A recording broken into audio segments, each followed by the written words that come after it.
మామయ్య చెప్పిన అశ్విన్ గారిని ఆనంది గారిని ఎలాగైనా కలవాలి.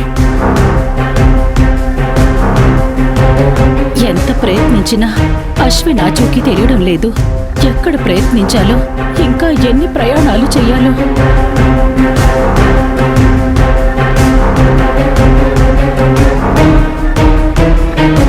భయ్యా అడ్రస్ ఇక్కడే ఆపేయండి.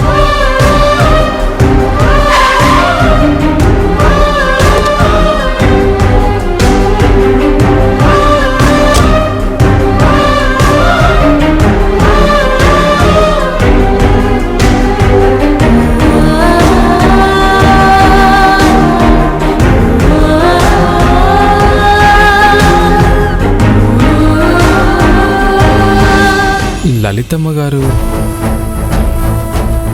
లలితమ్మ గారు లలితమ్మ గారు లలితమ్మ గారు మీరిక్కడ హైదరాబాద్లో ఉన్నారు? అయినా విజయవాడలో ఎవరికి చెప్పకుండా ఎందుకు వచ్చేశారు? ఏం లేదు బాబు, ఇక్కడ మా బంధువుల దగ్గర చిన్న పనుంటే వాళ్ల కోసమని వచ్చాను. సరే సరే, సమయానికి కనిపించారు. మా మావయ్య మీ గురించి అడిగారు.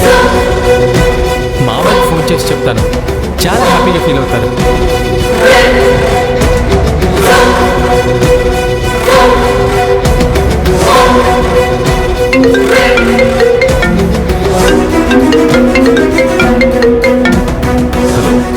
హలో మావయ్య, నాకు లలితమ్మ గారు కనిపించారు. లలితమ్మ గారు కనిపించారు? అవును మావయ్య, నేను ఫోన్ ఇస్తున్నాను, ఒకసారి మాట్లాడండి. తీసుకోండి.